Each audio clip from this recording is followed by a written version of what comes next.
let's dive into the code a little bit. Go to your Watchkit extension and choose Interface Controller.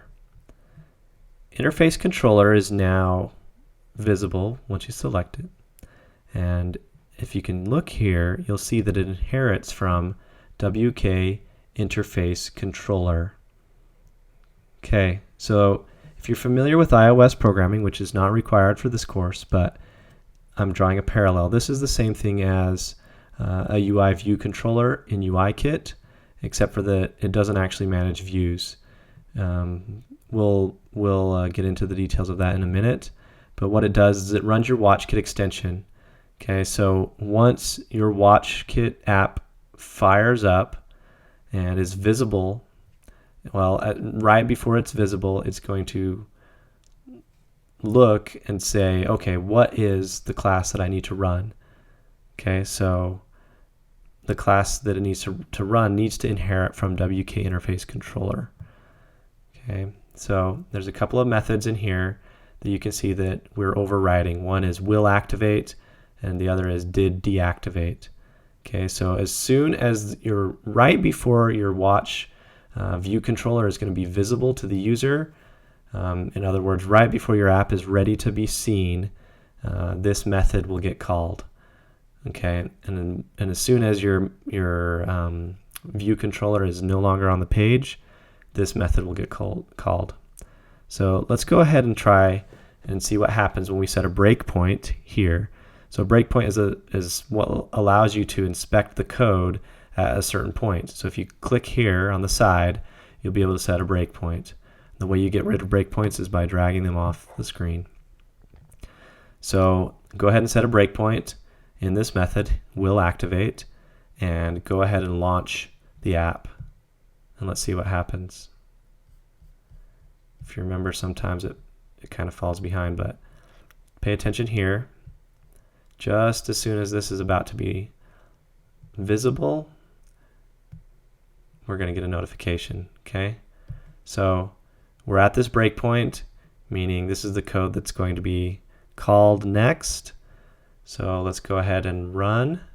Down here at the bottom is what you'd call the debugger. We'll get into more details about the debugger in a later video, but all you need to know for this point is click this little go button, play button, and it continues the app. If you go back to your app, it's launched. Okay. Now let's go into the did deactivate method and set a breakpoint here. Now there's some cool things that the simulator gives you. Remember, it's a simulator, so it tries to do its best to simulate an actual iPhone. So if you come up here to the hardware menu, you can come down and you can lock the phone. Now locking the phone is going to cause the did deactivate method to be called, because you're essentially the view on your Watchkit app is going to be deactivated. So let's go ahead and make sure we have a breakpoint here under did deactivate. Let's go back to the simulator, click hardware, and then lock, and let's see what happens. Boom. Our breakpoint's hit.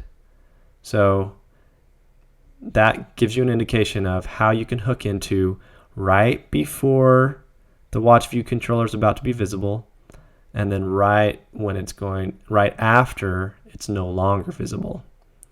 We'll get into more use cases around that, but I just wanted to let you know the initial, WKInterfaceController is what gets very firstly called as soon as your app launches.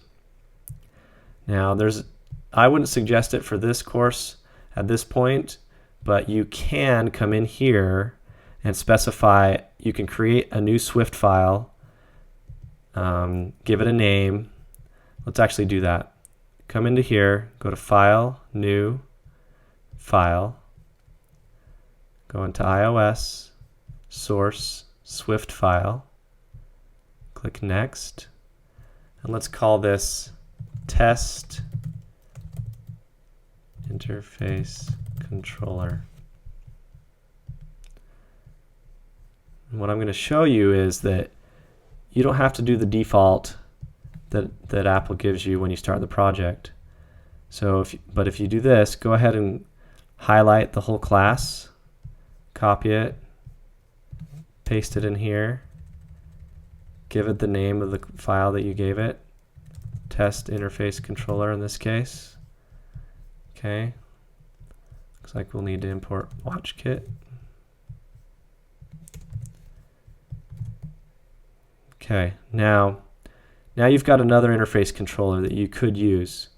And what you need to do though is, in order to use that interface controller, you're going to need to point your Watchkit app to that interface controller. So what I would do is go down to your Watchkit app, click on the storyboard, click on it, come over to here on the right, make sure you're on the third one over, choose class, and then type the class that you just typed. Now let's do something here. Let's go set a breakpoint in this class and see if it gets hit. You can remove the breakpoints in the other class just to make sure you don't get confused. Go ahead and click play. Let's see what happens. All right, test interface controller now. Will activate method gets called. Go ahead and click play. Go back to your app.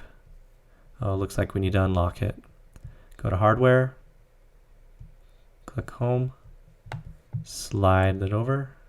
It's unlocked. Now since it's going to be displayed again, the method got hit. Click play, and we're up and running again. So I just showed you how you can do your own class beyond the default that Apple gives you when you create a project. I would actually highly recommend that you call your interface controller something else besides just plain interface controller, just for clarity. You know, I did test interface controller for this class, but you can do, you know, the app is called Anatomy of Watchkit app. You could call it Anatomy interface controller, and that way you'll know for sure when searching and looking for your class that is the first interface controller that your Watchkit app is going to launch as soon as the app launches.